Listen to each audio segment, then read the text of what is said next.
ওয়া মা হাযিহিল হায়াতুদ দুনিয়া ইল্লা মাতাউল গুরুর, সম্পূর্ণ মরীচিকা। মরীচিকা দেখেছে? দুনিয়ার জীবন যে কি জিনিস, যারা আল্লাহর পথে পরীক্ষার সম্মুখীন হয়েছে ওরা জানে। মানে কিচ্ছু না, মানে মুহূর্তে আল্লাহ পাক ইহকাল পরকালের ফয়সালা করে ফেলবে। আমরাও বুঝবো, এটা আমরা বুঝবো না এমন নয়। ইয়াং ছেলে রাস্তায় যাচ্ছে, বাইক নিয়ে খুব দাবরানি দিচ্ছে, আছে না? হঠাৎ অ্যাক্সিডেন্ট, ডেথ, স্পট ডেথ। এটা দুনিয়ার জীবনটা। সারা জীবন দুনিয়ার পিছনে ছুটেছে, শেষ বয়সে হতাশ, কিছুই পেলাম না। পাবে না, কারণ আল্লাহর পথে না চললে শেষ বয়সে গিয়েও কিছু পাবেন না। যন্ত্রণা, হতাশা, গ্লানি ছাড়া। তখন দেখবেন আত্মহত্যা করে শেষ। দেখবেন অনেক প্রতাপশালী বাচ্চা বড় বড় লেকচার দিচ্ছেন, হঠাৎ রাস্তায় হাঁটতে হাঁটতে ডেট। সারাদিন রাত জেনা করেছে, মদ খেয়েছে, জেনা ছড়িয়েছে সমাজে, নগ্নতা, অশ্লীলতা ছড়িয়েছে, ভাইরাস মহামারী দিয়ে শেষ। দুনিয়ার জীবন কি জীবন! চোখের সামনে অহরহ এগুলো ঘটনা দেখছি আমরা। যাচ্ছে খুব সাদাল্লাদ করে, বর বিয়ে করতে যাচ্ছে, কার অ্যাক্সিডেন্ট, শেষ, ডেড। কিছু সাহাবী তো এমনও ছিলেন, বদরের যুদ্ধ করতে এসেছেন, হাতের মধ্যে কিছু খেজুর আছে, খেজুর খাচ্ছেন, খোরমা খেজুর খাচ্ছেন। তখন নবী সাল্লাল্লাহু আলাইহি ওয়াসাল্লাম দাঁড়িয়ে ভাষণ দিচ্ছেন যে ওয়াসাবিকু ইলা মাগফিরাতিন মির রাব্বিকুম ওয়া জান্নাহ।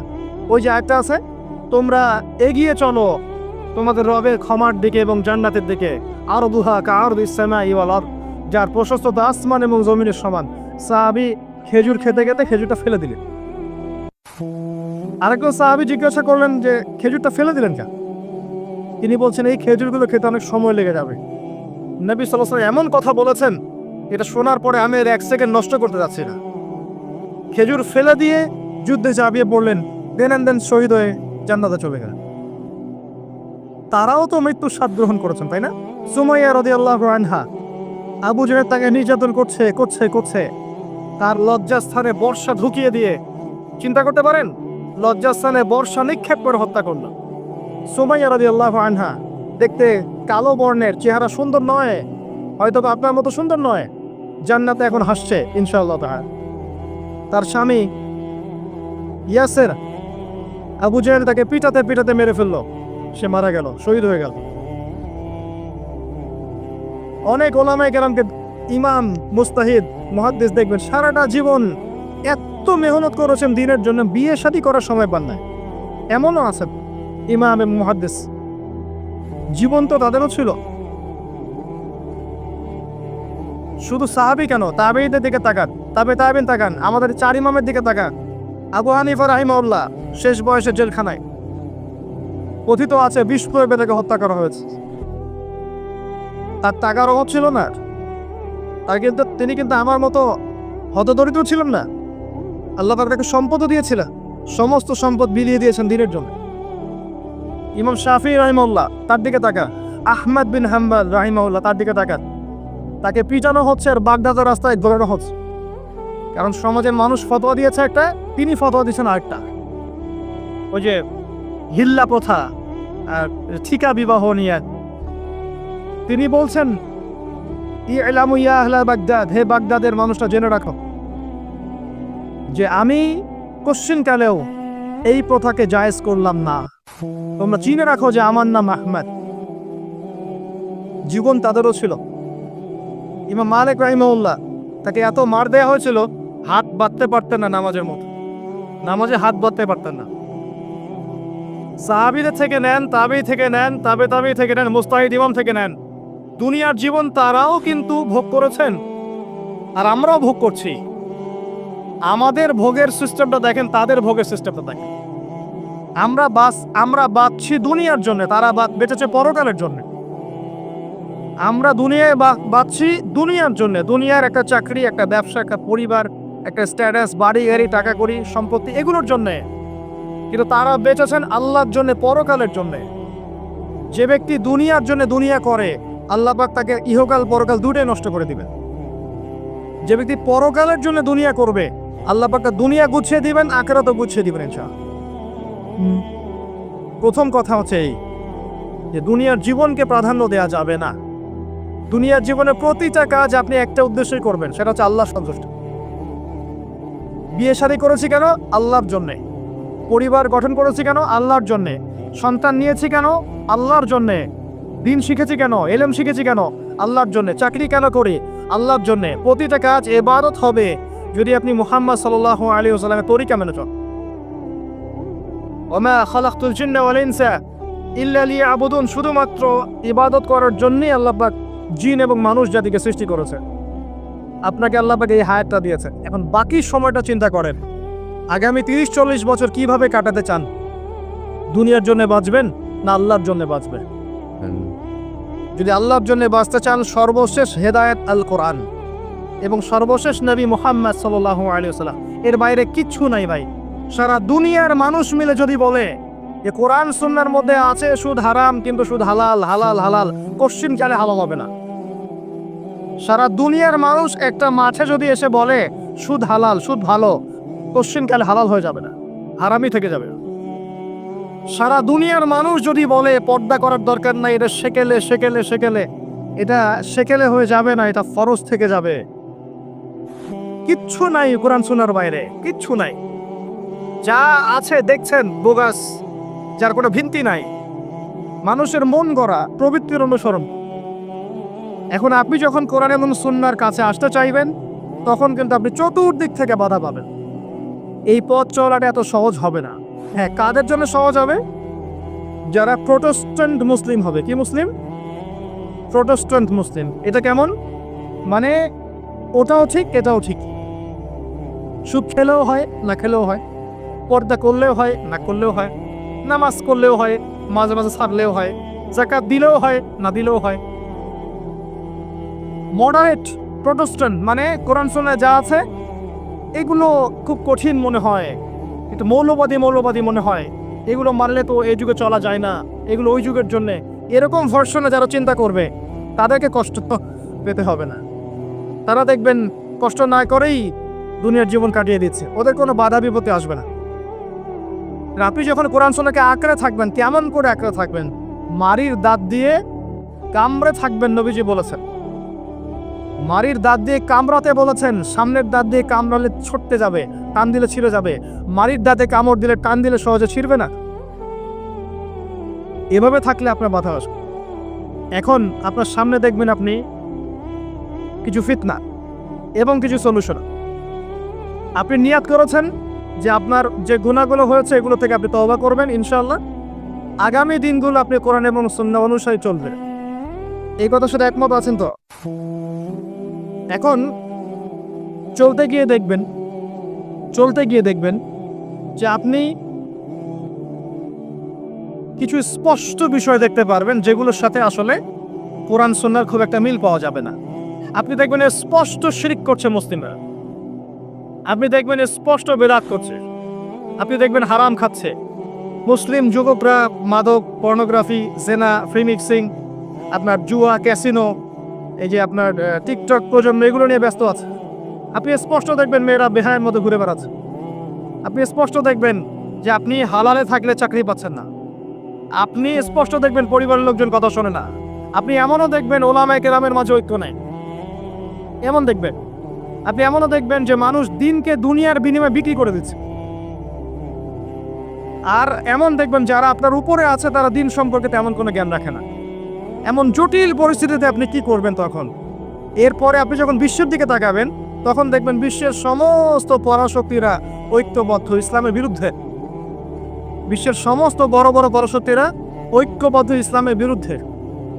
দেখবেন আপনি ইসলামের কোনো খিলাফা নাই, দেখবেন কোনো ইমাম নাই, কোনো আমির নাই, কোনো জামা নাই। দেখবেন আপনি সেই রকম সালফে সালেহিনের যুগের মতো সৌর্যবীর্য, ব্যক্তিত্ব, গায়রাত কিছু নেই। মনে হবে যেন আমরা দাসত্বের শৃঙ্খলা আবদ্ধ হয়ে গেছে। তখন আপনি কষ্ট পাবেন মনে মনে। আপনার মধ্যে ইমান থেকে থাকলে আপনি কষ্ট পাবেন, ভিতর থেকে কষ্ট ফিল করবেন।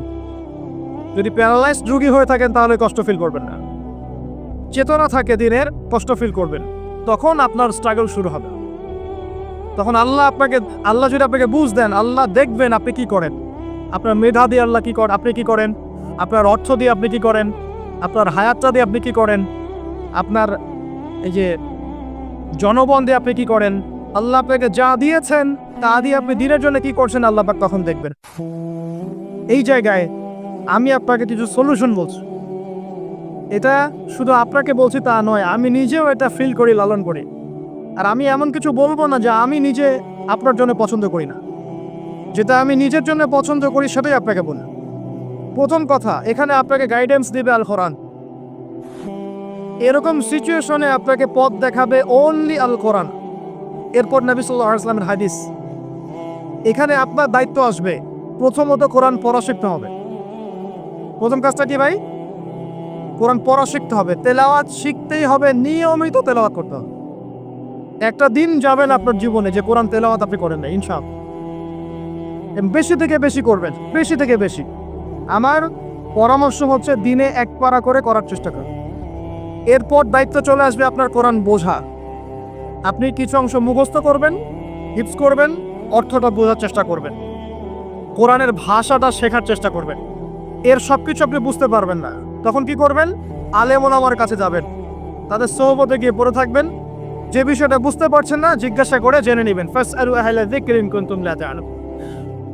এরপর কোরআনের আদেশ নিষেধগুলো আপনি মেনে চলবেন, নিজের পরিবারে এবং নিজের অধীনস্থদের মধ্যে। এরপরে আপনি থেমে যাবেন না। কোরআনের দাওয়াত আপনি যতটুকু জানেন এটা মানুষের কাছে প্রচার করবেন। মাদ্রাসা করবেন, মসজিদ আবাদ করবেন, মক্তব চালু করবেন, কোরআনের একটা রেভলিউশন ক্রিয়েট করবেন। কোরআনের জন্য আপনার জান মাল অর্থ বিলিয়ে দিবেন। ওই একটা ছোট কাজ দেখবেন পরকালে জান্নাতে যাওয়ার ওসিলা হয়ে গেছেন সব। তারপর আপনি সুন্নতকে পাবেন, ওই সুন্নতের উপরে আপনার 24 ঘন্টাকে সাজাবেন। দিন রাত প্রতিটা আমল আপনি সুন্নাহ অনুযায়ী করার চেষ্টা করুন। এরপরে গিয়ে আপনার দায়িত্ব আরো বাড়বে। এরপর দায়িত্ব চলে আসবে উম্মাহ কেন্দ্রিক। আপনার তাজকিয়া অর্জন করতে হবে, আত্মশুদ্ধি অর্জন করতে হলে সবসময় পরকালের ফিকির করতে হয়, মৌতের স্মরণ করতে হয়, বেশি বেশি কোরআন তেলাওয়াত করতে হয়, এতিমের মাথায় হাত বোলাতে হয়, আপনার সাদাকা বেশি বেশি করতে হয়, মাঝে মাঝে রোজা রাখতে হয়। এগুলো করতে থাকলে আল্লাহর জিকির বেশি বেশি করতে হয়, আল্লাহর ধ্যান করতে হয়, আল্লাহকে ডাকতে হয়, দোয়া করতে হয়, আত্মশুদ্ধি অর্জন হবে। একই সাথে আপনার অন্তর থেকে হিংসা, বিদ্বেষ, এই যে গীবত, রিয়া, অহংকার, সমালোচনা, সংস্কৃতি দূর করতে হবে। মনের মধ্যে অহংকার, হিংসা, বিদ্বেষ থাকলে আল্লাহর নূর পাওয়া যাবে না, তখন তাজকিয়া অর্জন হবে না। আল্লাহর নূর না আসলে আপনি খিজির হতে পারবেন না, যে অনেক দূর পর্যন্ত দেখতে পারে। সূরা কাহফের মধ্যে ঘটনা পাবেন। আর এই শেষ জামানায় টিকতে হলে আপনাকে খিজির হতে হবে, দূর পর্যন্ত দেখতে হবে। শোনেন, দূর পর্যন্ত দেখতে না পারলে বর্তমানকে মনে হবে ভবিষ্যৎ। এখন যে ফিতনাময় পরিবেশে বসে আছে এটা বর্তমান, এটা ভবিষ্যৎ নয়। একটা কথা বলেছিলাম বেশ কয়েক বছর আগে যে আপনার এমন একটা সময় আসতে যাচ্ছে যখন ক্যাশলেস সোসাইটি থাকবে, মানে কাগজের টাকাটাও থাকবে না। অনেক দিন আগের কথা। তখন কিছু মানুষ আমাকে বলেছিল, পরামর্শ দিয়েছিল এবং শুভাকাঙ্ক্ষী আর কি আমার।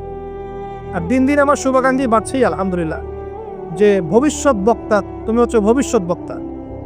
আমি বলেছিলাম যে আমি যেটা বলেছি এটা ভবিষ্যৎ না, এটা বর্তমান। বর্তমান সম্পর্কে আপনার খবর নাই বলে বর্তমানকে আপনার ভবিষ্যৎ মনে হচ্ছে। এখন যা দেখছেন এগুলো বর্তমান, এগুলো ভবিষ্যৎ না। খুব অল্প সময়ের মধ্যে এই পরিস্থিতিগুলো দেখবেন পরিবর্তন হয়ে গেছে। আসেন, যখন ব্যক্তিকেন্দ্রিক কাজ শেষ হয়ে যাবে তখন আপনাকে উম্মাহ কেন্দ্রিক চিন্তা করতে হবে। তাজকিয়া অর্জন করে উলামায়ে কেরামের মাঝে ঐক্যের চেষ্টা করতে হবে। ঐক্যটা হবে মন থেকে সবাইকে ভাই মনে করলে পরে ঐক্য হবে।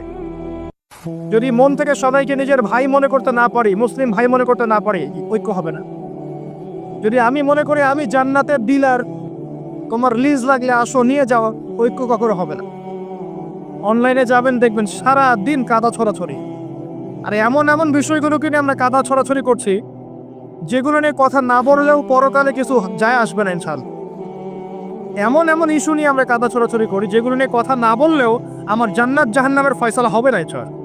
এগুলো ওই বিষয় নয়, মৌলিক বিষয় নয়। আর আমরা যখন এগুলো নিয়ে ব্যস্ত থাকি ইসলামের শত্রুরা দেখবেন ইসলামকে দমন করার আরো 10 ধাপ এগিয়ে যায়। আমরা ইন্টেলেকচুয়াল হতে পারছি না, ঐক্যের চেষ্টা করতে হবে, যার যার জায়গা থেকে করতে হবে, এবং মিসাল দৃষ্টান্ত নিজেকে স্থাপন করতে হবে যে নিজে যখন সবার সাথে মিশবো তখন দেখবেন মানুষ রিসিভ করে নিবে যে হ্যাঁ উনি সবখানেই আসছে, সাম্প্রদায়িক চিন্তা করছে না। বিষয়গুলো হচ্ছে উম্মাহ কেন্দ্রিক চিন্তা করতে ঐক্যের বিকল্প নাই। আর এই রেসপন্সিবিলিটি আমার মতো দায়ীদের নয়, মূলত এই রেসপন্সিবিলিটিটা হচ্ছে মূলত ওলামায়ে কেরামের। তারা যখন একত্রিত হবেন, ঐক্যবদ্ধ হবেন, তাদের মধ্য থেকে দেখবেন একজন আমির বের হয়ে গেছে, এবং তিনি যখন নেতৃত্ব দিবেন তখন জনগণ তার পিছনে তাকে ফলো করবে। ধর্মতাত্ত্বিক নেতৃত্বের কথা বলছি। আর ধর্মতাত্ত্বিক নেতৃত্ব কি পলিটিশিয়ান দিতে পারবে? কারণ পলিটিশিয়ানদের কাছে কি ধর্মের সব জ্ঞান থাকে? স্বাভাবিক থাকবে না, কারণ তারা পড়াশোনা করেন না এইভাবে, তাদের কাছে পলিটিক্সের জ্ঞান আছে। আপনি যখন ধর্মতাত্ত্বিক ঐক্যের কথা বলছি তখন ধার্মিকদেরকেই তো দায়িত্ব নিতে হবে, এবং ধার্মিকদের মধ্যে যারা স্কলার, বিজ্ঞ বরেণ্য ওলামায়ে কেরাম, তাদের মধ্যে ঐক্য প্রথম দরকার। অনুসারীদের মধ্যে ঐক্য দিয়ে লাভ নাই। প্রথমে ঐক্য লাগবে আগে বড় বড় লেভেলে, তারপরে দেখবেন জনগণ ঠিকই আলেমকে মেনে নিয়েছে, তখন আপনি দেখবেন একটা ভালো শক্তি আপনি অর্জন করতে পারছেন। আদারওয়াইজ যখন আপনি বিচ্ছিন্ন, কেউই আমাদেরকে মূল্যায়ন করেন, যতই স্লোগান দেন, শোডাউন করেন, আইওয়াশ করেন, আদতে কিন্তু কেউ মূল্যায়ন করছে না ওটা। আর আল্লাহ রাব্বুল আলামিন কোরআনে বলেছে না। এখন এই আয়াত কোথায় আছে আল্লাহ ভালো জানেন, এই আয়াতের বাস্তবতা কোথায় সেটা আল্লাহ ভালো জানেন। ওয়া'তাসিমু বিহাবলিল্লাহি জামিয়া ওয়ালা তাফাররাকু, এই আয়াতটা কোরআনের মধ্যে আছে, এটা কোরআনের মধ্যে আছে। আল্লাহ পাকের কিতাবের মধ্যে এই আয়াতটা আছে, ওয়া'তাসিমু বিহাবলিল্লাহি জামিয়া, তোমরা আল্লাহর রজ্জুকে শক্ত করে ধরো ঐক্যবদ্ধভাবে। আচ্ছা, এটার উপরে আমল না করে আমরা যদি এড়িয়ে যাই, এটা কোরআনের অবমাননা হয় না? এটা কোরআনের অবমাননা হয় না? যখন কোরআনে স্পষ্ট বলা হচ্ছে তোমরা সুদ খেও না, তারপরেও খাচ্ছি, অবমাননা হয় না? আল্লাহ বলছেন জেনার ধার কাছেও যেও না, তারপরেও করছি, তখন অবমাননা হয় না? আমরা আবেগ প্রদর্শন করার চাইতে বিবেকবান হয়ে কাজগুলো করলে বেশি ভালো হবে। কোরআনের সম্মান সর্বোচ্চ শিখরে তখনই পৌঁছাবে যখন এর আদেশ নিষেধের উপর আমল করা হবে, এবং আমরা আমল করে দেখাতে পারবো, এবং ইনশাআল্লাহ আমরা পারবো। যদি কেউ পারে পৃথিবীতে, শুধু মুসলিমরাই পারবে ইনশাআল্লাহ। এবং মুসলিমদের মধ্যে যারা পারবে না, আল্লাহ পাক ওদেরকে সরিয়ে দিবে, নতুন প্রজন্ম আল্লাহ পাক নিয়ে আসবে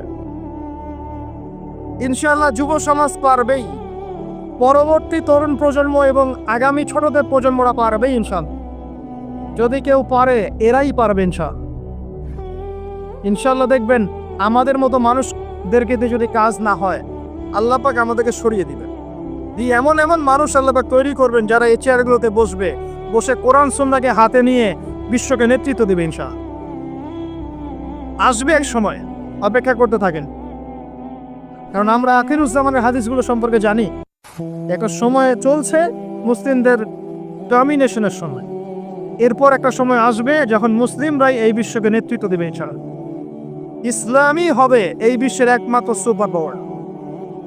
আল্লাহ রাব্বুল আলামিন ওই জেরুজালেম থেকেই আরো একবার কিয়ামতের আগে পুরো বিশ্বে ইসলামিক খেলাফা বাস্তবায়ন করবেন ইনশাআল্লাহ। এর প্র্যাকটিক্যালি আপনার আমার কিছু কাজ আছে, ইলম অর্জন করা আমাদের কাজ। আমাদের এত বড় বড় কাজ নাই, আমাদের যতটুকু সামর্থ্য এতটুকু কাজ আছে। আমাদের কাজ আগে ইলম অর্জন করা, আমাদের কাজ জানা অনুযায়ী আমল করা, ওলামায়ে কেরামের সাথে সম্পর্ক রাখা, মাদ্রাসার সাথে সম্পর্ক রাখা, জ্ঞানের চর্চা করা, হালাকাগুলো বাড়ানো, ইমানের চর্চা করা। আমাদের কাজ পরিবারগুলোকে সংশোধন করা। যদি কথা না শোনে ছেড়ে দেন, একক পরিবার গঠন করেন। বুঝাতে যদি দেখেন যে আপনার পরিবার লুতের স্ত্রীর মতো হয়ে গেছে, বা নূহ আলাইহিস সালামের স্ত্রীর মতো হয়ে গেছে, তার ছেলের মতো কথা শোনে না, ছেড়ে দেন, আপনি আলাদা থাকেন। তাও ইমানের সাথে আপোষ করেন না। আসহাবুল কাহফ সমাজ, পরিবার সব ছেড়ে দিয়ে চলে গেছে, চলে যায় না, সব ছেড়ে দিয়ে চলে গেছে। যখন কেউ কথা শোনে না, একাই থাকতে হয় আল্লাহর রজ্জুকে ধরে। আল্লাহ পাক ইব্রাহিম আলাইহিস সালামকে বলেছেন তুমি একাই একটা উম্মাহ, ইব্রাহিম তুমি একাই একটা উম্মাহ। তো আমাদের কিছু কাজ আছে ভাই, ইমানের চর্চা করা, ইলম অর্জন করা, উলামায়ে কেরামের সোহবতে যাওয়া, তাজকিয়া, আত্মশুদ্ধি অর্জন করা, অন্তরে আল্লাহর নূর পাওয়ার চেষ্টা কর, বেশি থেকে বেশি ইবাদত করতে থাকা, সময়কে মূল্যায়ন করা, জীবনটা গুছিয়ে নেওয়া। কারণ আমি এখানে থাকতে আসিনি, আপনি এখানে থাকতে আসেনি। আজকে থেকে 50 বছর পরে, 100 বছর পরে এখানকার একটা মানুষও বেঁচে থাকবে না। এখানে আমরা বসে আছি যারা, কেউ থাকবে না, এই বিশ্বের কোনো নেতা থাকবে না। আজকে থেকে 100 বছর পরে এই ন্যাটো, জাতিসংঘ, হাবিজাবি কিচ্ছু থাকবে না। আপনি বিশ্বের যত পরাশক্তি দেখছেন এগুলো কিচ্ছু থাকবে না। এটা এই পৃথিবীর যে মানুষগুলো এখন বেঁচে আছে 100 বছর পরে কেউ থাকবে না। এখন মনে হচ্ছে এরাই সব, এগুলো সব না। 100 বছর, জাস্ট 100 বছর। আর কিয়ামতের মাঠই তো হবে 50,000 বছর। কিয়ামতের মাঠ কত বছর?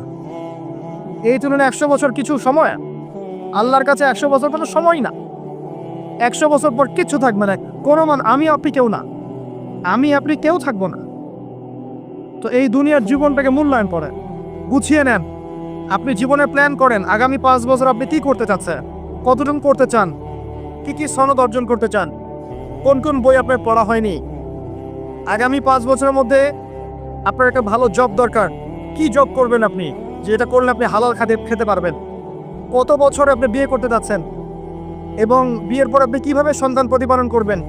যখন আপনার বয়স 50 হবে তখন আপনার ছেলের বয়স কত হতে পারে, প্ল্যান করতে হয় জীবন সম্পর্কে। এবং আমি সেভ করব সম্পত্তি ভবিষ্যতের জন্য, কিসে সেভ করব? আমি এমন সম্পত্তি যদি সেভ করি, জমাই, যেটার মূল্য সামনে গিয়ে কমে যাবে, তাহলে আমি ঠকবো।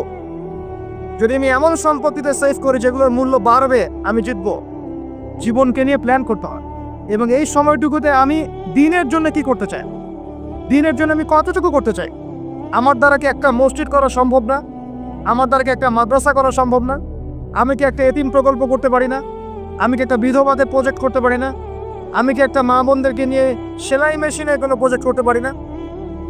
আমি কি মানব সেবামূলক কিছু কাজ করতে পারি না? ছোট্ট একটা সামাজিক সংগঠন করতে পারি না? কিছু একটা তো করতে পারি আমি। আল্লাহ পাক কি আমাকে কোনো প্রতিভা দেন নাই? আল্লাহ পাক কি আমাদেরকে কোনো প্রতিভা দেন নাই? একজন আলেম হয়ে আমি কি 100-200 ছাত্র বের করতে পারি না? একটা বড় এমন একটা প্রতিষ্ঠান কি করতে পারি না যেখান থেকে বছরে বছরে মাশাআল্লাহ বিশ্ব বরেণ্য আলেমরা বের হবে? পারি না? কিছু তো পারি। আল্লাহ পাক কিছু তো শক্তি আমাকে দিয়েছেন। আল্লাহ পাক তো বলেননি আমাকে এখন অস্ত্র নিয়ে নামো মাঠে, বলেছেন? আমার তো পরিবেশই নাই। বাংলাদেশের মানুষ 90% মুসলিম বলছি আমরা, দেখবেন 80% নামাজ পড়ে না, দেখবেন 80% কোরআন পড়তে জানে না, যাকাত দেয় না, পর্দা করছে না, যুব সমাজের জীবনের উদ্দেশ্যে ঠিক নাই, সারা দিন রাত অপসংস্কৃতি নিয়ে পড়ে আছে। এখন বেসিক কাজগুলো না করে কি আপনি বড় রেজাল্ট পাবেন? কখনো না। এই বেসিক কাজগুলো আমরা করতে পারি। এবং সবচেয়ে বড় একটা কাজ হচ্ছে আমাদের জায়গা থেকে উম্মার মাঝে ফাটল সৃষ্টি না করে ইউনাইটেড করার চেষ্টা করা যায়। আর আমাদের পরবর্তী প্রজন্ম, স্পেশালি এই তরুণদের প্রজন্ম, তরুণীদের, আর আমাদের পরে ছেলে মেয়ে যারা আসবে, সোনামণি, এদেরকে আপনি আগামী বিশ্বের জন্য তৈরি করেন। এটা বড় চ্যালেঞ্জ। বড় বড় আলেম তৈরি করেন। দেখেন দিন দিন আলেমদের সংখ্যা কমে যাচ্ছে। আমার মতো নগণ্য মানুষকে যখন এই চেয়ারে বসে কথা বলতে হয়, তখন তো আমি বুঝতে পারছি যে আলেমের সংখ্যা আজকে কি অবস্থা। আমি তো আলেম নই, কথা বলতে হচ্ছে। কিছু মানুষ আমার কথা শুনছে, তার মানে বুঝতে পারছি আলেমদের সংখ্যা কত কম। বড় বড় ওয়ার্ল্ড রিনাউন্ড আলেম তৈরি করতে হবে। ইমাম বুখারীর মতো, আবু হানিফা রাহিমাহুল্লাহর মতো, আহমদ বিন হাম্বলের মতো কে তৈরি করবে? এটা কি আমার পক্ষে করা সম্ভব? একার পক্ষে করা সম্ভব? নিঃসন্দেহে একটা কমিউনিটি দরকার। সবার মাঝে দিনের ফিকির তৈরি করতে হবে যে আমার সবচেয়ে ইম্পর্টেন্ট জিনিস এই পৃথিবীতে আমার দিন, আল্লাহর দিন। এর চেয়ে ইম্পর্টেন্ট কিছু নাই আমার জন্য। সব কিছু পরে, দিন আগে। দিনকে এগিয়ে নিতে হবে, আমাকে চ্যালেঞ্জ গ্রহণ করতে হবে। এরকম চিন্তা ফিকির লালন করলে পরেই তো রেজাল্ট আসবে, নাহলে তো আসবে না। দেখেন, আমরা আমাদের মতো মানুষ যারা আছে, এরা একটা জাতিকে নেতৃত্ব দিতে পারবে না। প্রবলেমসগুলো ধরিয়ে দিতে পারে হয়তো, সর্বোচ্চ সলিউশনে কিছু পথ বলতে পারে। বাস্তবতা হচ্ছে এই যে কাজগুলো জনগণকেই করতে হবে। আর এই যে একদিন আসলাম, একটা কথা বললাম, চলে গেলাম, আদতে কোনো ফলাফল নাই। একদিন আসলাম, একটা মাহফিল করলাম, যেভাবে আসছি এভাবে চলে গেলাম, আদতে কোনো ফলাফল হবে না। যদি হ্যাঁ এই কথাগুলো মানুষের মনের মধ্যে গেঁথে যায় এবং আগামীর পৃথিবীর জন্য তারা প্রস্তুতি গ্রহণ করতে পারে, তখন গিয়ে পাতা ফলবে ইনশাআল্লাহ। আসল আইওয়াশ, শোডাউন এবং আবেগী জাতি না হয়ে আমরা বিবেক দিয়ে চিন্তা করি, উম্মার অবস্থা চিন্তা করি, বৈশ্বিক অবস্থা চিন্তা করি, ভাবি। বারবার একটা কথা বলি আমি, একটা দেশের মধ্যে সরকার, প্রশাসন, জনগণ, আলেমোলামা, যুবক শ্রেণী, মহিলারা, শিশুরা, এরা সবাই একটা দেহের মতো, একটা বডির মতো। এরা সবাই একে অপরের পরিপূরক, একে অপরের ভাই, সবাই মুসলিম। এখানে কেউ কারো শত্রু না। আমরা যদি একে অপরকে শত্রু মনে করে ভুল করব, তখন আমাদের শত্রুতার সুযোগ পেয়ে যাবে। আমরা সবাই একে অপরের পরিপূরক, সবাইকে নিয়ে, দেশকে নিয়ে, জাতিকে নিয়ে, উম্মাকে নিয়ে এগোতে হবে। আল্লাহ পাক আমাদের যুব সমাজকে বোঝার তৌফিক দান করুন, আমিন। আল্লাহ রাব্বুল আলামিন আমাদেরকে পৃথিবীতে একা একা ছেড়ে দেননি। পৃথিবীতে পাঠিয়ে দিয়ে আল্লাহ পাক আমাদেরকে আসমানি কিতাব দিয়েছেন। কি দিয়েছেন? প্রত্যেক যুগে যুগে আসমানি কিতাব এসেছে। তাওরাত, জাবুর, ইনজিল, কোরআন এসেছে। আগেকার আসমানি কিতাবগুলো কি এখন চলবে না চলবে না? আগেকার আসমানি কিতাবগুলো কি এখন চলবে না চলবে? যখন থেকে নবী মুহাম্মদ সাল্লাল্লাহু আলাইহি ওয়াসাল্লাম নবী হয়েছেন এবং তার উপরে কোরআন নাজিল হয়েছে, এখান থেকে নিয়ে কিয়ামত পর্যন্ত অন্য কোনো আসমানি কিতাব কেউ মানলে কি চলবে না চলবে না? এই বিষয়ে নবী সাল্লাল্লাহু আলাইহি ওয়াসাল্লামের একটা হাদিস বলি, তারপর সামনে যাই। একদিন নবী সাল্লাল্লাহু আলাইহি ওয়াসাল্লামের সামনে ওমর রাদিয়াল্লাহু আনহু বসে আছেন। কে বসে আছেন? তিনি জাস্ট এমনি কৌতূহল বশত দেখছেন। দেখে নবীজিকে বলছেন যে তাওরাতে কিছু সুন্দর কথা আছে ইয়া রাসূলুল্লাহ। এই কথা বা এই স্টেটমেন্ট শোনার সাথে সাথে নবী সাল্লাল্লাহু আলাইহি ওয়াসাল্লামের চোখ মুখ রাগে লাল হয়ে গেল। হাদিসটা মিশকাতে আছে। রাগে লাল হয়ে নবী সাল্লাল্লাহু আলাইহি ওয়াসাল্লাম বলছেন যে ইয়া ওমর, হে ওমর, তুমি আমার সামনে তাওরাত পড়ছো? জেনে রাখো, লাউ কানা মূসা হাইয়ান, যদি মূসা আলাইহিস সালাম এখন জীবিত থাকতো। তাওরাত কার উপর নাজিল হয়েছে? মূসা। তাওরাত পড়ছো আমার সামনে? তাওরাত যার উপর নাজিল হয়েছে সেই মূসা আলাইহিস সালাম যদি জীবিত থাকতো এখন, ফাত্তাবাতুমুহু, আর তোমরা আমাকে বাদ দিয়ে তার অনুসরণ করতে, ওয়া তারাকতুমুনি, আমাকে ছেড়ে দিতে, লা দালালতুম আন সাওয়াইস সাবিল, তাহলে তোমরা অবশ্যই পথভ্রষ্ট হয়ে যেতে। তাওরাত পড়ছো, এখন যদি মূসা আলাইহিস সালামও জীবিত থাকতো আর তোমরা আমাকে বাদ দিয়ে নবী মূসার অনুসরণ করা শুরু করতে, তোমরা অবশ্যই জাহান্নামী হয়ে যেতে। লাউ কানা মূসা হাইয়ান, যদি মূসাও জীবিত থাকতো এখন, আবার যদি জীবিত করা হয় আলাইহিস সালাম, লাত্তাবানি, অবশ্যই তাকে আমার অনুসরণ করতে হবে। কথা কি বুঝতে পারছেন? এই কারণে শেষ জামানা যখন ঈসা ইবনে মারইয়াম আসবেন, তিনি নতুন করে শরীয়ত নিয়ে আসবেন না। কি নিয়ে আসবেন? তিনি মুহাম্মদ সাল্লাল্লাহু আলাইহি ওয়াসাল্লামের অনুকরণ রূপেই পৃথিবীতে আসবেন ইনশাআল্লাহ। তো আল্লাহ পাক আমাদেরকে দিয়েছেন আল কোরআন, এবং কোরআন এর ব্যাখ্যা হচ্ছে হাদিস। নবী সাল্লাল্লাহু আলাইহি ওয়াসাল্লাম বিদায় হজের ভাষণে বলেছেন, এই হাদিসটা খুব ভালো করে মনে রাখবেন। তিনি বলেছেন যে তারাকতু ফিকুম আমরাইন, আমি তোমাদের মাঝে মাত্র দুটা বস্তু ছেড়ে যাচ্ছি। কয়টা বস্তু? দুটা বস্তু। লান তাদিল্লু মা তামাসসাকতুম বিহিমা, তোমরা কোশ্চিনকালেও পথভ্রষ্ট হবে না যতদিন পর্যন্ত এই দুটাকে আঁকড়ে ধরে থাকবে। ঠিক আছে? তোমরা কোশ্চিনকালেও পথভ্রষ্ট হবে না যতদিন পর্যন্ত এই দুটাকে তোমরা শক্ত করে আঁকড়ে ধরে থাকবে। অন্য হাদিসে আছে দাঁতের মাড়ি দিয়ে কামড়ে থাকবে। আপনি সামনের দাঁত দিয়ে কিছু কামড়াতে গেলে কিন্তু টান দিলে ছিঁড়ে যাবে না? দাঁতের মাড়ি দিয়ে যদি শক্ত করে ধরেন, এত সহজে কিন্তু টান দিলে ছিঁড়বে না। এই জন্য নবীজি বলছেন সাল্লাল্লাহু আলাইহি ওয়াসাল্লাম দাঁতের মাড়ি দিয়ে কামড়ে ধরে থাকবে কোরআন এবং সুন্নাহকে। সেই দুটো বস্তু কি? নবী সাল্লাল্লাহু আলাইহি ওয়াসাল্লাম বলছেন, একটা হচ্ছে কিতাব আল্লাহ পাকের কিতাব, মানে কি? আল কোরআন, ওয়া সুন্নতি নবীহি, মানে নবীর সুন্নাত, অর্থাৎ হাদিসগুলো। কোরআন এবং সুন্নাহ মিলে ইসলাম। এই ইসলামটাই হচ্ছে আল্লাহ রাব্বুল আলামিনের মনোনীত সর্বশেষ দিন, সর্বশেষ টেস্টিমেন্ট। মানে আদম আলাইহিস সালামও তো মুসলিম ছিলেন, নূহ আলাইহিস সালামও মুসলিম ছিলেন, ঈসা আলাইহিস সালাম, মূসা আলাইহিস সালাম, ইব্রাহিম আলাইহিস সালাম, এই যে লক্ষ লক্ষ নবী রাসূল, তারা মুসলিম ছিলেন না? সবাই মুসলিম ছিলেন, কিন্তু সর্বশেষ যে বিধিবিধানগুলো আল্লাহর পক্ষ থেকে এসেছে সেটা কি? কোরআন এবং সুন্নাহ এবং ইসলামের এই নতুন রূপটা, সর্বস্বীকৃত সর্বনতুন যে রূপটা, এটা কিয়ামত পর্যন্ত থাকবে ইনশাআল্লাহ। তো ইসলাম চির প্রাচীন এবং চির নতুন, চির আধুনিক। আমরা কি বুঝাতে পারছি? এখন এই ইসলামটা কি পরিবর্তনযোগ্য? উত্তর না। আল্লাহ পাক সূরা মাইদার 3 নম্বর আয়াতে বলছেন, আল ইয়াউমা আকমালতু লাকুম দীনাকুম ওয়া আতমামতু আলাইকুম নি'মাতি ওয়া রাদিতু লাকুমুল ইসলাম দীনান। আল্লাহ পাক বলছেন, আজকে আমি তোমাদের উপরে দ্বীন ইসলামকে পরিপূর্ণ করে দিলাম। পরিপূর্ণ করে দেওয়ার অর্থ হচ্ছে এখানে সংযোজন বিয়োজনের কোনো সুযোগ নাই। কেউ যদি বলে 5 ওয়াক্ত নামাজের জায়গায় 6 ওয়াক্ত বানাই দিব আমরা, ঠিক আছে, সুযোগ আছে? সুযোগ নাই। যাকাতের বিধানটা খুব কঠিন মনে হয়, যাকাতের নিসাবটা একটু কমাই দিব, পারবে? ইসলামের চুল পরিমাণ কিছু ঢোকানোর বের করার কোনো সুযোগ নাই। কেন নাই? কারণ আল্লাহ পাক এই দিনটাকে পরিপূর্ণ করে দিয়েছে। আল ইয়াউমা আকমালতু লাকুম দীনাকুম, দিনটাকে কামেল করেছি। কামেল মানে কামেল পাস মানে কি? সার্টিফিকেট পাইছে পরিপূর্ণ, তাই না? সার্টিফিকেট সবকিছু না, জ্ঞান সবকিছু। এবং এই জ্ঞান শুধুমাত্র বই পড়ে অর্জিত হবে এমনও নয়। জ্ঞান আসে কার পক্ষ থেকে? আল্লাহর পক্ষ থেকে। এটা মনে রাখবেন, জ্ঞান আল্লাহর পক্ষ থেকে আসে। হ্যাঁ, জ্ঞান কখন আসবে? যখন আপনি পরিশ্রম করবেন, আপনার পরিশ্রম আল্লাহ পাক দেখবেন, আপনি ধারাবাহিকভাবে লেগে থাকবেন, আল্লাহর কাছে বেশি বেশি দোয়া করবেন, পাপ ছেড়ে দিবেন, গুনাহ ছেড়ে দিবেন, গুনাহমুক্ত অন্তর নিয়ে আল্লাহর কাছে কান্নাকাটি করবেন, আল্লাহ পাক ইনশাআল্লাহ ইলম দান করবেন ইনশাআল্লাহ। ইমাম শাফি রাহিমাহুল্লাহ বলতেন যে আমি অনেক পড়ি কিন্তু ভুলে যাই। তার ওস্তাদ তাকে বললেন যে তুমি পাপ করা ছেড়ে দাও, যদি গুনাহ করতে থাকো তাহলে তোমার অন্তরে আল্লাহর নূর নাজিল হবে না। ঠিক আছে, তো গুনাহ মুক্ত অন্তর নিয়ে ইলম চর্চা করতে হয়। আল্লাহ পাক তৌফিক দান করুন। আর ইলম অর্জন করে যদি অহংকার আর হিংসা চলে আসে, তাহলে সেই ইলম হবে শয়তানের ইলম। শয়তান প্রচন্ড আলেম ছিল, কিন্তু ইবলিস কি ছিল?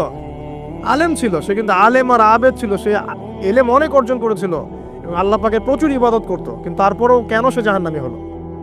কারণ একটাই, আবা ওয়াস্তাকবার, সে উদ্ধত হয়েছিল, অহংকার করেছিল। ইসলাম পরিপূর্ণ, এখানে সংযোজন বিয়োজনের কোনো সুযোগ নাই। এখন ইসলাম ছাড়া অন্য কোনো দিন মানলে কি হবে কিনা? আল্লাহ পাক সূরা আলী ইমরানের মধ্যেই বলছেন, ওয়ামাই ইয়াবতাগি গায়রাল ইসলামি দীনান ফালা ইউকবাল মিন। কেউ যদি ইসলাম ছাড়া, এই পরিপূর্ণ দিনটা ছাড়া অন্য কোনো জীবন ব্যবস্থা তালাশ করে, তার পক্ষ থেকে কোশ্চিন কালেও কোনো আমল কবুল করা হবে না। এটা কার কথা? আল্লাহর কথা। এখন আসেন, ইসলাম বাদ দিয়ে আমরা অন্য যে মতবাদগুলো অনুসরণ করে থাকি আর কি, পশ্চিমা মতবাদ বলেন, তারপরে গ্রিকদের দর্শন বলেন, চাইনিজ দর্শন বলেন, তারপর ব্যাবিলনের সভ্যতার দর্শন বলেন, যত দর্শন আমরা ফলো করি ইসলাম বাদ দিয়ে, এগুলো যদি কোরআন এবং সুন্নাহর সাথে সাংঘর্ষিক হয়, সেগুলো কি পরকালে আমাদেরকে বাঁচাতে পারবে? পারবে না। কিন্তু যে কোনো মত, যে কোনো পথ, যে কোনো দর্শন যদি ইসলামের অনুকূলে হয়, কোরআন সুন্নাহর কাছাকাছি হয়, কোরআন এবং হাদিসের সাথে মিলে যায়, সেটা ইনশাআল্লাহ তাআলা ইসলামকে এগিয়ে নেওয়ার ক্ষেত্রে সাহায্যকারী ভূমিকা পালন করবে। আমি কি বুঝাতে পারছি? আল্লাহ পাক পৃথিবীতে নামিয়ে দিয়েছেন, এতিম করে ছেড়ে দেন নাই। আল্লাহ পাক হেদায়েত দিয়েছেন, আসমানি কিতাব পাঠিয়েছেন। আসমানি কিতাবের সর্বশেষ কিতাব কি? আল কোরআন, যার ব্যাখ্যা হচ্ছে সুন্নাহ, হাদিস। কোরআন আর হাদিস মিলেই হচ্ছে ইসলাম। এটা বাদ দিয়ে অন্য কোনো দিন তালাশ করলে আমল কবুল হবে না। এই ইসলামের সংযোজন বিয়োজনের কোনো সুযোগ নাই। এখন ইসলাম বাদ দিয়ে অন্য মতাদর্শগুলো যদি আমরা ফলো করি, সেগুলো যদি কোরআন সুন্নাহর অনুকূলে হয়, ঠিক আছে। যদি কোরআন সুন্নাহর প্রতিকূলে যায়, তাহলে ঠিক নাই। যদি আপনারা বলেন, এখন সারা বিশ্বই কথা বলে যে বেশিরভাগ মানুষ যা বলবে সেটাই হক, বেশিরভাগ মানুষ যেটা বলবে সেটা সঠিক, ডেমোক্রেসি, বেশিরভাগ মানুষ যা বলবে সেটাই সঠিক। এখন এই মসজিদে মনে করেন যে 1000 মানুষ বসে আছেন, কথার কথা, এখন একটা ভোটাভুটি করলাম। বিষয় কি? বিষয় হচ্ছে সুদ হালাল না হারাম। বিষয়টা হচ্ছে সুদ মানবতার কল্যাণে উপকারী না ক্ষতিকর। এখন আপনাদের মধ্যে 999 জন ভোট দিল যে সুদ মানবতার জন্য উপকারী, অর্থনৈতিক অগ্রগতির জন্য সুদের দরকার আছে। সুদের লোন না নিলে এই যুগে চলা যায় না, সুদ না খেলে এই যুগে বিল্ডিং করা যায় না, সুদ না খেলে অর্থনৈতিক প্রোগ্রেস হবে না। তাদের মত এটা। কয়জনের মত? 1000-এ 999 জন। তো বেশিরভাগ মানুষ যেহেতু এটাতে ভোট দিল, অতএব এটা সত্য নাকি?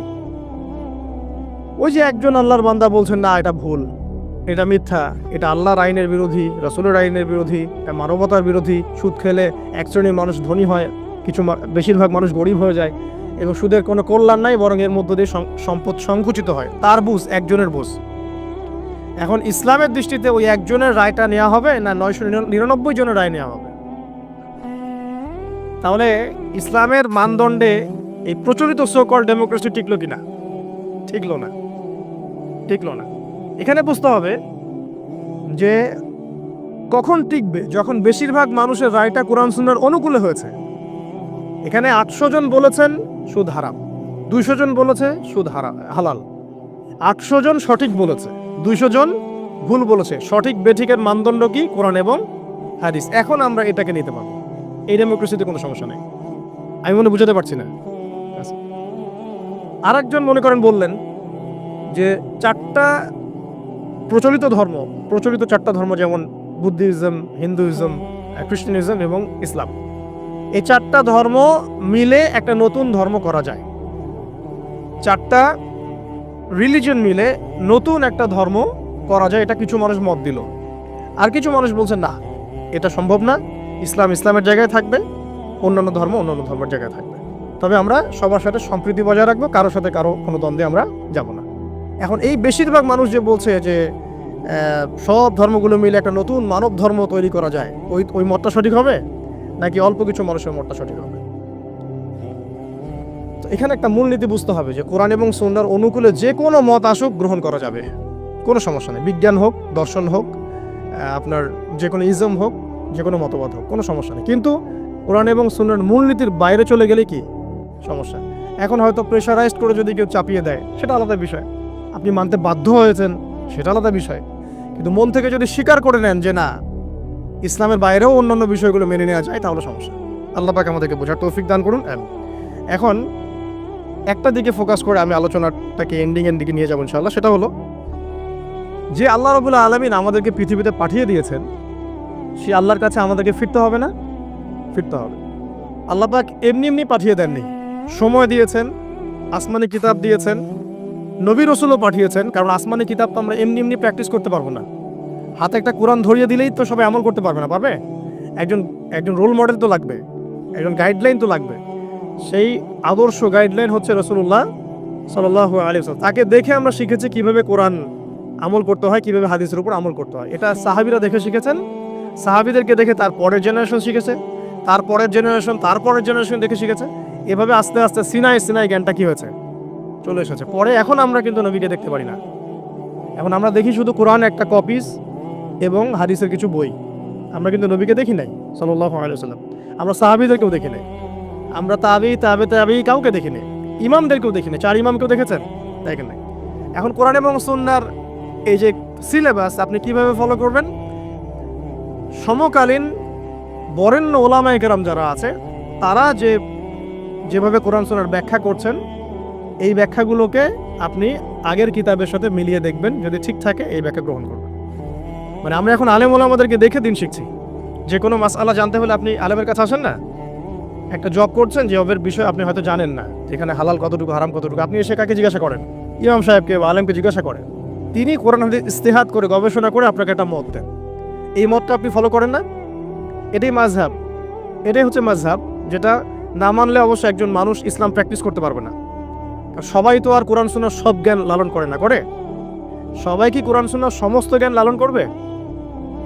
কোরআন এবং হাদিস ফলো করতে হবে। তো কোরআনের সব আয়াত কি আমি জানি? সব আয়াতের ব্যাখ্যা আমি জানি? হাদিসের সব হাদিস কি আমার মুখস্থ আছে বা ব্যাখ্যা আমি জানি না। যেহেতু আমি কোরআন এবং হাদিসের সব কিছু জানি না, আংশিক জানি, তাই আমার জ্ঞানটা আংশিক হবে। এখন আমার সামনে একটা মাসআলা পড়ে গেল, যে মাসআলা সম্পর্কে আমার জ্ঞান নাই, তখন আপনি কি করবেন? নিশ্চয়ই কোনো আলেমকে জিজ্ঞাসা করবেন, কোনো বড় পীর সাহেবকে জিজ্ঞাসা করবেন, বা যিনি বরেণ্য স্কলার তাকে জিজ্ঞাসা করবেন। তিনি আপনাকে কোরআন সুন্নাহ গবেষণা করে একটা ইস্তেহাদ বা ফতোয়া দিবেন। এই যে আপনি তার মতটা নিলেন, এটাই মাযহাব। এটা খারাপ কিছু না, এটা পথ, মানে তার মতটা নেয়া। এটা না নিলে সাধারণ মুসলিমরা তো আর দিন পালন করতে পারবে না। সবাই তো আর বড় আলেম না, সবাইকে আলেম। যিনি বরেণ্য আলেম, যিনি কোরআন হাদিস সব পড়ে ফেলছে, তার ব্যাপার ডিফারেন্ট।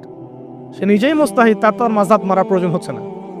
সে তো নিজেই মুস্তাহিদ, সে তো নিজেই গবেষণা করে একটা রায় বের করতে পারে, তার তো আর মাযহাব মারার প্রয়োজন হচ্ছে না। তারপরেও এখন এই যুগে এই সৎসাহস কয়জনের আছে যে বলতে পারে কোরআন সুন্নাহ সব জ্ঞান আমি জানি? বলতে পারবে? এই কারণেই বরেণ্য ওলামায়ে কেরামরাও পর্যন্ত তাদের পূর্ববর্তীদের মাযহাবটাকে কি করেন? ফলো করেন। যেটা ফলো না করলে আপনি কিন্তু ইসলামটা পরিপূর্ণরূপে বুঝতে পারবেন না, সমস্যা হয়ে যাবে। আংশিক জ্ঞান নিয়ে যদি আপনি কোরআন সুন্নাহ গবেষণা করে মাসআলা বের করতে চান, সমস্যা হয়ে যাবে, আপনি বিভ্রান্ত হয়ে যেতে পারেন, যেহেতু সব জ্ঞান আপনার নাই। যেমন কিছু মানুষ বিভ্রান্ত হয়ে গেছে, কোরআন সুন্নাহ গবেষণা করে বলছে যে হাদিস আর মানার দরকার নেই, কোরআন মানলেই হবে। হ্যাঁ, এরকম অনেক মানুষ বের হয়েছে এখন। অনেক মানুষ দেখলাম সেদিন বলছে যে কোরআন সুন্নাহ গবেষণা করে দেখেছে যে নবী সাল্লাল্লাহু আলাইহি ওয়াসাল্লাম শেষ নবী নন, আরো নবী নাকি আসতে পারে, নাউজুবিল্লাহ।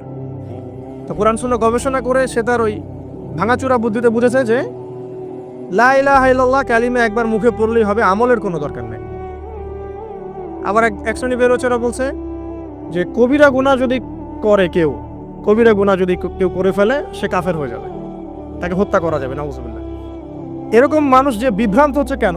বিকজ নিজে নিজে অধিক পাণ্ডিত্য প্রদর্শন করতে গিয়ে অন্যের মত, বড় বড় স্কলারদের আলেমদের মতকে প্রত্যাখ্যান করে নিজে যখন সব কিছু বুঝি এমন দাবি করছে, তখন বিভ্রান্ত হয়ে যাচ্ছে।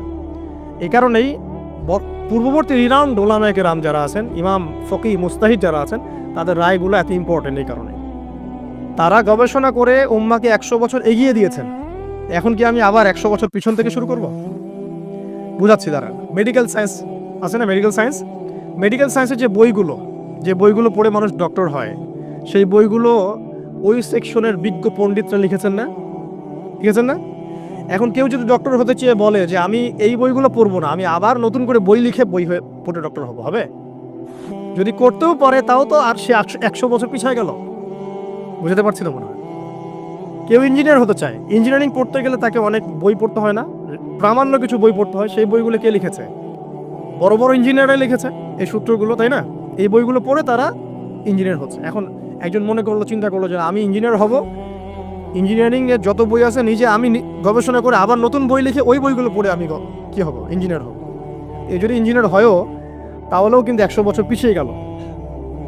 বিজ্ঞানী হবে, যে বিজ্ঞানের অনেক সূত্র আছে না, ফিজিক্সের, কেমিস্ট্রি, বায়োলজির অনেক সূত্র আছে না, এই সূত্রগুলো গবেষণা করে করে মানুষ বড় বড় বিজ্ঞানী হচ্ছে না? এখন কেউ যদি চিন্তা করে না আমি নতুন করে সব তত্ত্বগুলো আবার আবিষ্কার করব, করে প্রামাণ্য বই লিখবো, সেই বই পড়ে নিয়ে আমি আবার বিজ্ঞানী হব, কত বড় বোকা, চিন্তা করেছেন? তো এখন বিষয়টা হচ্ছে যারা 100 বছর এগিয়ে দিয়েছেন উম্মাকে, নতুন করে আবার 100 বছর পিছন থেকে শুরু করার কোনো মানে নাই। হ্যাঁ, এখন কি করতে হবে? যদি এমন নতুন নতুন কিছু মাসআলা বের হয় যেগুলো কোরআন সুন্নাহর সাথে সরাসরি পাওয়া যাচ্ছে না, তখন আপনি কি করবেন? আলেম ওলামাদের ইস্তেহাদের আশ্রয় নেবেন। দেখবেন, আপনি যাচাই করে দেখবেন যে এই মাসআলাটা কোন কোন আলেম কিভাবে রায় দিচ্ছেন। তারপর আপনার বিবেক আছে, আপনার বুদ্ধি আছে, আপনাকে আল্লাহ পাক ইলম দিয়েছেন, কোরআন সুন্নাহ গবেষণা করে আপনি একটা ফতোয়ায় আসতে পারবেন ইনশাআল্লাহ তাআলা। আল্লাহ পাক তৌফিক দান করুন। যেটা বলছিলাম, শর্ট করে বলি যে আল্লাহ পাক আমাদেরকে পৃথিবীতে নামিয়ে দিয়ে এতিম ছেড়ে দেন নাই। কোরআন সুন্নাহ দিয়েছেন, একটা রোল মডেলও দিয়েছেন। কোরআন সুন্নাহ নাজিল করেছেন, এটা দিয়ে ইসলামকে পরিপূর্ণ করেছেন, ঢোকানোর বের করার কোনো সুযোগ নাই। একই সাথে আল্লাহ পাক রাসূল সাল্লাল্লাহু আলাইহি ওয়াসাল্লামের আদর্শ সামনে রেখেছেন, এটাকে ফলো করে আপনাকে কোরআন সুন্নাহ মানতে হবে। এখন নবী নাই, সাহাবী নাই, তাবিঈ তারা নাই, কিন্তু তাদের উত্তরসূরি ওলামায়ে কেরাম তো আছে, মুস্তাহিদ কেরাম আছেন, মুফাসসিররা আছেন, মুহাদ্দিসরা আছেন। তাদের রায়গুলো মেনে আপনাকে দিন ফলো করতে হবে। হ্যাঁ, তাদের কোনো রায় যদি দেখা যায় কোরআন সুন্নাহর সাথে সরাসরি বিরোধী হয়ে গেছে, একজন বড় আলেম মনে করেন বললেন যে হ্যাঁ সুদী এনজিওতে টাকা রাখা যেতে পারে, হয়তোবা সে বিক্রি হয়ে গেছে বা তার কোনো মতের ভ্রম হয়েছে বা কোনো একটা কারণে, কোনো স্বার্থে সে কথাটা বলেছে। এখন আপনি বুঝতে পারছেন তার নাম অনেক বড়, টাইটেল অনেক বড়, কিন্তু সে সরাসরি কোরআন সুন্নাহর বিরুদ্ধে একটা কথা বলছে। আপনি নেবেন? তখন আপনি নেবেন না। তখন ওই মাসআলাটা নিয়ে অন্য আলেমদের কাছে যাবেন যে অমুক আলেম তো এই কথা বলছেন, আপনারা কি বলছেন। তখন আপনি যাচাই বাছাই করে একটা সিদ্ধান্তে আসতে পারবেন। এভাবে দিন পালন করলে ইনশাল্লাহ বিভ্রান্ত হবেন না ইনশাআল্লাহ। আর একা একা বুঝে সব করতে গেলে সমস্যা আছে। আল্লাহ পাক আমাদেরকে একটু বোঝার তৌফিক দান করুন। একটা জায়গায় আমি ফোকাস করি যে দিন পালন করতে গিয়ে সবচেয়ে বড় চ্যালেঞ্জ সেটা হচ্ছে আল্লাহকে পাওয়া। কি করা? যে আল্লাহর কাছ থেকে আমরা এসেছি, সেই আল্লাহকে দুনিয়াতে এবং আখিরাতে পাওয়া, এটাই চ্যালেঞ্জ। আল্লাহকে যে ব্যক্তি পেয়েছে সে দুনিয়ার সব পেয়ে গেছে।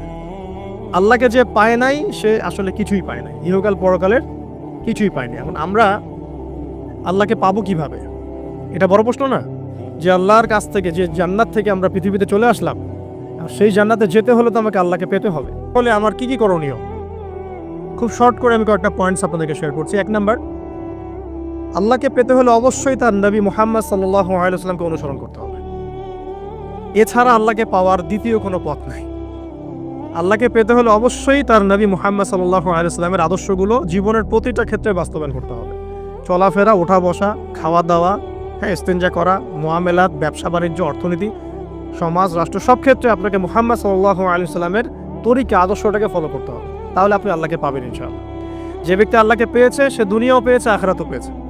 যে আল্লাহকে পায় নাই, দুনিয়াও বরবাদ, আখিরাতও বরবাদ। 1 নাম্বার তাহলে কি কাজ? আল্লাহ পাকের সর্বশেষ নবী মুহাম্মদ সাল্লাল্লাহু আলাইহি ওয়াসাল্লামকে অনুসরণ করা, তার আদর্শ মেনে চলা, 1 নাম্বার। 2 নাম্বার হচ্ছে 5 ওয়াক্ত নামাজ। আল্লাহকে পেতে হলে নামাজ লাগবে, নামাজ নাই আল্লাহ নাই। ওয়াস্তাঈনু বিস-সাবরি ওয়াস-সালাহ, তোমরা সবর এবং সালাতের মধ্য দিয়ে আল্লাহর সাহায্য প্রার্থনা করো। আমরা এই জন্য নামাজে বলি ইয়াকা না'বুদু ওয়া ইয়াকা নাস্তাঈন, আমরা শুধু আপনারই ইবাদত করি এবং আপনার কাছেই সাহায্য প্রার্থনা করি। তো আল্লাহকে পেতে হলে নামাজের কোনো বিকল্প নাই। যে ব্যক্তি নামাজ পড়ে না, আল্লাহর সাথে তার কোনো সম্পর্ক নেই, নো কানেকশন। আপনি যে কোনো কিছু চাচ্ছেন, সেজদায় পড়ে আল্লাহর সামনে আত্মসমর্পণ করেই চাইতে হবে। ওয়াসজুদ ওয়াক্তারিব, আল্লাহ পাক কি বলেছেন? সেজদা করো, নিকটবর্তী হও। তো ব্যাখ্যা অনেক করা যায়। নামাজ না পড়লে কিন্তু মানুষ কুফরিতে লিপ্ত হয়। যে ব্যক্তি মান তারাকা সালাতান মুতাআম্মিদান ফাকাদ কাফারা, যে ব্যক্তি সালাতকে অস্বীকার করে, ফরজ নামাজকে অস্বীকার করে, সে ব্যক্তি কিন্তু কুফরিতে চলে যায়। ঠিক আছে? তারপরে বাইনা রাজুলি ওয়া বাইনা শিরকি ওয়াল কুফরি তারকুস সালাহ, একজন মুমিন বান্দা এবং অমুসলিমদের মধ্যে পার্থক্যই নামাজ। নামাজের বিষয়ে অনেক কথা আমি আগেও বলেছি, আপনারা শুনেছেন, অন্য আলেমদের কাছেও শুনেছেন। এক বাক্যে নামাজ না পড়লে ইসলামের রশিটা কেটে যাবে। মুআয বিন জাবালকে নবী সাল্লাল্লাহু আলাইহি ওয়াসাল্লাম বলেছেন যে যদি মান তারাকা সালাতান মুতাআম্মিদান, কেউ যদি সালাতকে ইচ্ছা করে ছেড়ে দেয়, ফাকাদ বারিয়াত মিন জিম্মাতিল্লাহ, সে ব্যক্তি আল্লাহর জিম্মেদারি থেকে মুক্ত হয়ে যাবে। তার উপর আল্লাহর কোনো জিম্মাদারি নাই, আল্লাহর নিরাপত্তা জিম্মাদারি থেকে সে মুক্ত। তো 5 ওয়াক্ত নামাজ আল্লাহ পাক আমাদের সবাইকে জামাতের সাথে পড়ার তৌফিক দান করুন। এর পাশাপাশি নফল নামাজ বাড়িয়ে দেওয়ার তৌফিক দান করুন, এবং স্পেশালি তাহাজ্জুদের নামাজ যদি পারেন 2 রাকাত হলেও নিয়মিত তাহাজ্জুদের নামাজ পড়ার তৌফিক আল্লাহ পাক আমাদেরকে দান করুন। আর নামাজের বাহ্যিকতা নিয়ে এত বেশি ঝগড়ায় যাবেন না। এখন আমরা যত ঝগড়া নামাজের বাহ্যিকতা নিয়ে, হাত বাঁধা, রফুল ইয়াদাইন, আমিন আর পায়ে পা, এগুলো নিয়ে ঝগড়ার শেষ আছে? নাই। ইসলামের বিরোধী শক্তিরা হাত ভেঙে ফেলার পায়তারা করে ফেলেছে অলরেডি। হাতই না থাকলে আপনি বাঁধবেন কোথায়? মনে করেন আপনার হাতই নাই, বাঁধবেন কি উপরে না নিচে? তো এই হাত তো ভেঙে ফেলার পায়তারা করা হয়েছে। এখন আপনি পড়ে আছেন বাঁধার কোন জায়গায় বাঁধবেন সেটা নিয়ে, অথচ পুরো বৈশ্বিক চক্রান্ত মুসলিমদের বিরুদ্ধে হাতটাই ভেঙে ফেলে দিবে। তুই বাঁধবি কোথায় হাত? তারপর দেখব। এটা আমরা বুঝতে পারি না। এটা বোঝার জন্য যে জ্ঞান, ইলম, নূর দরকার, তা তো নাই আমাদের মধ্যে। এই জন্য আপোষের ঝগড়া নিয়ে পড়ে আছি। যে ছোটোখাটো যে ইখতিলাফি মাসআলাগুলো চলে আসছে দীর্ঘদিন থেকে, এগুলোর কোনো সমাধানে আসতে পারবে না কিন্তু কেউ। পক্ষে বিপক্ষে কথা চলতেই থাকবে কিয়ামত পর্যন্ত, ওইগুলো নিয়ে আমরা ব্যস্ত আছি। তা আমি রিকোয়েস্ট করবো নামাজের আধ্যাত্মিকত্বের দিকে ফোকাস করেন। নামাজের আধ্যাত্মিকত্ব কি? আপনি আল্লাহর সামনে দাঁড়িয়েছেন, দুনিয়ার সাথে এখন আপনার কোনো সম্পর্ক নেই, আপনি এবং আল্লাহ, মাঝখানে কিছু নাই। নামাজে যা পড়ছেন, সূরা ফাতিহা, অন্যান্য সূরা, রুকু, তাসবিহ, সিজদা, তাশাহুদ, দরুদ, অর্থ বোঝার চেষ্টা করেন এবং অর্থের দিকে ফোকাস করেন, আল্লাহকে পাবেন ইনশাআল্লাহ। সিজদায় রুকুতে যখন যাচ্ছেন, আপনি চিন্তা করেন যে আপনি মহাবিশ্বের মহা শক্তিধর আল্লাহ রাব্বুল আলামিনের সামনে মাথা নত করেছেন। আপনি চিন্তা করেন যে আল্লাহ আপনাকে দেখছেন। এখন যখনই মানুষ নামাজে দাঁড়ায়, আল্লাহ পাক তার দিকে দৃষ্টি নিবদ্ধ করে, এবং যখন মানুষ এদিক ওদিক তাকানো শুরু করে নামাজে, আল্লাহ পাক মুখ ঘুরিয়ে নেন।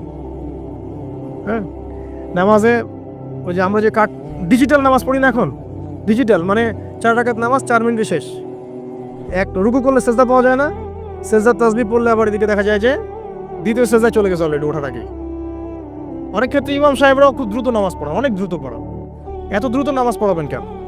নামাজ জামাতে পড়লে সংক্ষিপ্ত করতে বলা হয়েছে, কিন্তু এত দ্রুত তো পড়তে বলা হয়নি। এখনও দেখবেন মক্কা মদিনায় গিয়ে নামাজ দেখবেন, মাশাআল্লাহ, নামাজটা তাদের মাশাআল্লাহ, এটার প্রশংসা না করলে হক আদায় হবে না। নামাজটা অসাধারণ, ধীর স্থিরভাবে ফজরের নামাজ 20 মিনিট, 15 মিনিট, 20 মিনিট পড়াচ্ছে নামাজ, রিল্যাক্স।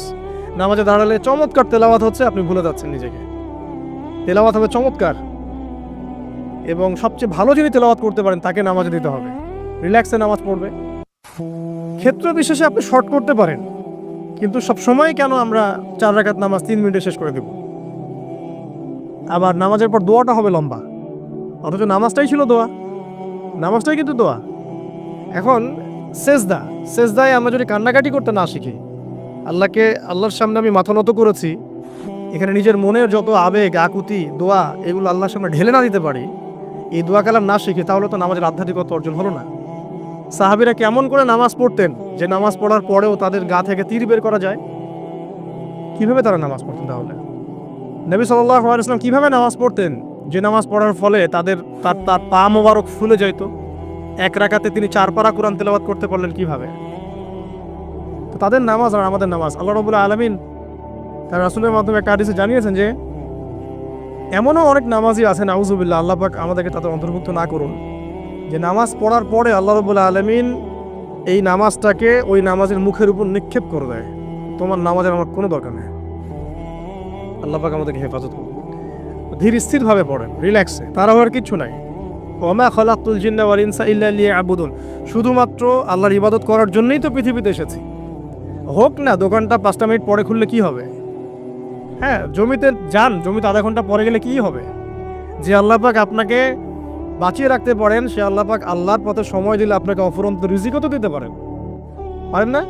আপনি আল্লাহর হয়ে যান, বাকি সব আল্লাহ আপনার দায়িত্ব নিয়ে নেবেন ইনশাআল্লাহ। আপনি নিজে আল্লাহর হয়ে যান, আপনার সব কিছু দায়িত্ব কে নিয়ে নেবে? আল্লাহ নিয়ে নেবে।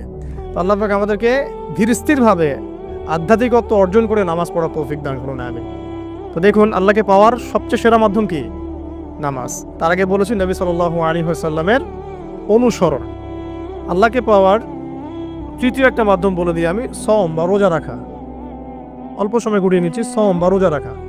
রোজা কেন আল্লাহকে পাওয়ার মাধ্যম জানেন? কারণ রোজা রাখা অবস্থায় আমরা কিন্তু গোপনে পানাহার করি না, করি? আমরা রোজা রেখেছি, গোপনে কিন্তু পানি খেতে পারি, কেউ দেখবে না। গোসল করছেন, আপনি পানি খেতে পারেন, কেউ দেখবে না। লুকিয়ে লুকিয়ে আপনি কিন্তু খাবার খেতে পারেন, কেউ দেখবে না, বাসায় কেউ নাই দেখার, কিন্তু আপনি খান না। আপনি সবর করেন, সহ্য করেন, একদম সূর্যাস্তের সময় গিয়ে আপনি ইফতার করেন। এই যে কাজটা আপনি কেন করেন? কারণ আপনি ফিল করেন যে আল্লাহ আপনাকে দেখছেন। কেউ আপনাকে দেখুক না দেখুক, আল্লাহ আপনাকে দেখছেন। এটাই হচ্ছে ইহসান, এটাই হচ্ছে আল্লাহ পাকের মারিফতকে উপলব্ধি করা। আল্লাহ রাসূল সাল্লাল্লাহু আলাইহি ওয়াসাল্লাম বলেছেন, ইহসান হচ্ছে আন তা'বুদাল্লাহা কাআন্নাকা তারা, তুমি এমন ভাবে আল্লাহর ইবাদত করবে যেন তুমি আল্লাহকে দেখছো। ওয়া ইল্লাম তাকুন তারাহু ফাইন্নাহু ইয়ারাক, তুমি আল্লাহকে দেখতে না পারলেও বিশ্বাস করবে আল্লাহ তোমাকে দেখছেন। এটা রোজা রাখলে উপলব্ধি হয় না যে আল্লাহ আমাকে দেখছেন? এটা হচ্ছে আল্লাহকে পাওয়ার মাধ্যম। এই জন্য রমাজানের রোজা অবশ্যই রাখবো ইনশাআল্লাহ। পাশাপাশি এই যে সোমবার, বৃহস্পতিবার বা এই যে মাসের 3 দিন আইয়ামে বীজের সোম আছে, 13, 14, 15, আরাফার সোম, আশুরার সোম বা নফল সোম, এগুলো রাখার অভ্যাস করলে আল্লাহকে পাওয়া যাবে ইনশাআল্লাহ তাআলা। আল্লাহ পাক আমাদেরকে বেশি বেশি সোম রাখার তৌফিক দান করুন। এবং আমাকে, আপনাদের সবাইকে বিগত জীবনে আমরা যারা বিভিন্ন সময় সোম রাখি নাই বা রাখতে পারি নাই বা বিভিন্ন সালাত পড়ি নাই, পড়তে পারি নাই, এগুলোকে হিসেব করে আদায় করার তৌফিক আল্লাহ পাক দান করুন, আমিন। 4 নম্বর একটা মাধ্যম বলে দিয়ে আল্লাহকে পাওয়ার, সেটা হলো তিলাওয়াতে কোরআন। কোরআন তেলাওয়াত যে যত বেশি করবে, অর্থ উপলব্ধি করে পড়বে, সে আল্লাহ পাককে চাক্ষুষ পাবে ইনশাআল্লাহ। মানে আল্লাহ রাব্বুল আলামিন একটা চিঠি দিয়েছেন, মনে করেন আপনাকে, আপনার একজন কথার কথা এক্সাম্পল দিচ্ছি, যে আপনার কোনো একজন বন্ধু আছে অনেক দূরের কোনো দেশে, তা আপনি তাকে দেখেনও নাই, আপনি তাকে চিনেনও, মানে আপনি তার চেহারা দেখেন নাই, তাকে চিনেন না, তার সাথে যোগাযোগের মাধ্যম হচ্ছে আপনার চিঠি বা মেসেজ, ঠিক আছে? এখন সে আপনাকে কিছু মেসেজ পাঠালো, এই মেসেজের মধ্যে সে কিছু ইনস্ট্রাকশন দিয়েছে যে এইগুলো করতে হবে, এগুলো করতে হবে, বা আপনার প্রতি ভালোবাসার এজহার করছে। আর এই মেসেজটা যদি আপনি পড়তে পারেন, তাহলে আপনি আপনার বন্ধুর সাথে একটা কানেকশন তৈরি করলেন না? বুঝতে পারছি না? আচ্ছা, এখন সমস্যা হচ্ছে কি, আমরা ওই মেসেজটা পড়তেই পারি না। আমরা তো কোরআনটা পড়তেই জানি না, তাহলে মেসেজটা পাবো কিভাবে? আর যারা পড়তে জানি সেই ভাষাটা বুঝি না। এখন ওই বন্ধু মনে করেন চিঠি লিখেছে বাংলা ভাষায়, আর আপনি বাংলা পড়তে জানেন না, তাহলে কি পারবেন উপলব্ধি করতে তার মনের ভাব, সেই বন্ধুর আবেগ, ভালোবাসা, প্রেম আপনি কি উপলব্ধি করতে পারবেন? লিখেছে সে উর্দু দিয়ে বা ইংরেজিতে, আপনি ইংরেজি বোঝেন না, ইংরেজি লিখতে পারেন না, তাহলে কি আপনি তার চিঠি বুঝতে পারবেন? এখন আমরা যেহেতু আরবি বুঝি না, এই কারণে কোরআনের মধ্যে কি পড়া, কি বলেছেন আল্লাহ রাব্বুল আলামিন, আমরা উপলব্ধি করতে পারছি না। আমি কি বুঝতে পারছি? তো কোরআন শুধুমাত্র তিলাওয়াত করা যথেষ্ট নয়। তিলাওয়াত করলে আপনি প্রত্যেক হরফে 10 টাকা পাবেন, কোনো সমস্যা নাই, কিন্তু ওই মেসেজটাকে উপলব্ধি করতে হলে আপনার অর্থটা জানতে হবে। অর্থ জানলে পরে আপনি দেখবেন আল্লাহকে আপনি চাক্ষুষ সামনে পাচ্ছেন ইনশাআল্লাহ। আপনি হতাশ হয়েছেন, হতাশা দূর করার জন্য সূরা আছে কোরআনে। বিপদে পড়েছেন, বিপদ দূর করার সূরা আছে কোরআনে। আপনার রিজিকের সমস্যা কাটানোর সূরা কোরআনে আছে। কোনো হাজতের প্রয়োজন, সূরা ইয়াসিন, হাজতের সূরা চলে আসে। অসুস্থ হয়েছেন, শেফার সূরা কোরআনে আছে। বা কাউকে জিন টোনা করা হয়েছে, বান টোনা করা হয়েছে, ওর শেফাও কোরআনে আছে। এমন কোনো বিষয় নাই যেটা আল্লাহ রাব্বুল আলামিন কোরআনের মধ্যে নাজিল করেন নাই। ব্যবসা করতে চান, কোরআন কথা বলবে, ঠিক আছে? আপনি সামাজিক বিষয়ে ডিল করতে চান, সূরা হুজুরাত কথা বলবে। আপনি ইতিহাস ভালোবাসেন, কোরআনে ইতিহাস দিয়ে ভর্তি করা আছে। আপনি কাব্য ভালোবাসেন, কবিতা পড়তে ভালোবাসেন, কোরআনের মধ্যে কবিতা দিয়েও ভর্তি আছে। আর রহমান আল্লামাল কোরআন খালাকাল ইনসান, এখানে ছন্দ আছে না? প্রত্যেকটা ছন্দ, ওয়ান নাজমি ইযা হাওয়া মা দাল্লা সাহিবুকুম ওয়া মা গাওয়া ওয়া মা ইয়ানতিকু আনিল হাওয়া, ছন্দ আছে না?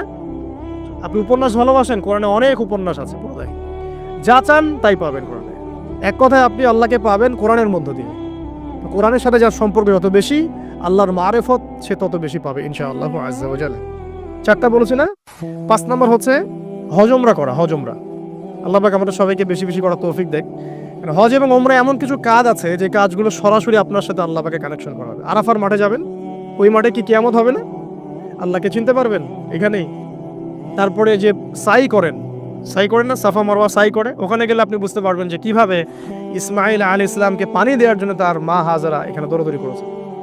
বাইতুল্লাহ দেখবেন, আপনি চিনবেন যে আল্লাহ তাওহীদ কি জিনিস। চোখে দেখার সাথে সাথে আপনার ভিতরে এমন একটা ফিলিংস আসবে যেটা ভাষায় প্রকাশ করা যাবে না। চোখে দেখার সাথে সাথে এমন একটা ফিলিংস আসবে, আপনাকে আমি এটা ভাষায় প্রকাশ করে বোঝাতে পারবো না। আপনি জানবেন ইব্রাহিম আলাইহিস সালাম এবং তার ছেলে ইসমাইল আলাইহিস সালাম বাপ বেটা মিলে রাজমিস্ত্রি কাজ করেছে। এটা আপনি জামজাম কূপ দেখবেন, পানি পান করবেন, আল্লাহকে চিনতে পারবেন যে এই কূপ তো অলৌকিক। এই কূপের মতো কূপ নাই পৃথিবীতে, এর পানি কখনো শেষ হয় না, এবং এই পানি খেয়ে মানুষ বেঁচে থাকতে পারে, খাবারের দরকার হবে না। দীর্ঘদিন পর্যন্ত এই পানি খেয়ে মানুষ বেঁচে থাকতে পারবে, খাবারের প্রয়োজন হয় না। তো এই পানির মধ্যে এমন কিছু উপাদান আছে যেটা মানুষের শরীরের রোগগুলোকে শেফা দিয়ে দিবে ইনশাআল্লাহ তাআলা আল্লাহর হুকুমে। তো প্রত্যেকটা কাজে রাসূল সাল্লাল্লাহু আলাইহি ওয়াসাল্লামের শহরে গেছেন মদিনায়, ওই মদিনার বাতাসটা আপনাকে বলে দিবে এটা একটা অন্যরকম শহর। ঠিক আছে? রাসূল সাল্লাল্লাহু আলাইহি ওয়াসাল্লামের রওজায় যাবেন, সামনে দাঁড়াবেন, আপনি আল্লাহকে চিনতে পারবেন। আপনি আর পৃথিবীতে থাকবেন না, অন্য জগতে চলে যাবেন। ওই যে বাকিউল গারকাদ আছে, সাহাবীদের কবরস্থান জান্নাতুল বাকি, ওখানে ঢুকবেন, আপনার কাছে মনে হবে যে পৃথিবীতে আসলে কিছুই না। পৃথিবীর সবচেয়ে সেরা মানুষগুলো এই মাটির নিচে শুয়ে আছে। ওখানে আপনাকে খুবই তুচ্ছ মনে হবে তাদের সামনে। এই যে মানে বিভিন্ন জায়গায় গিয়ে আল্লাহকে চিনতে পাওয়া, এটা সবচেয়ে ভালো হয় হজ এবং উমরাতে গিয়ে। আল্লাহ পাক আমাদেরকে তৌফিক এনায়েত করুন, আমিন।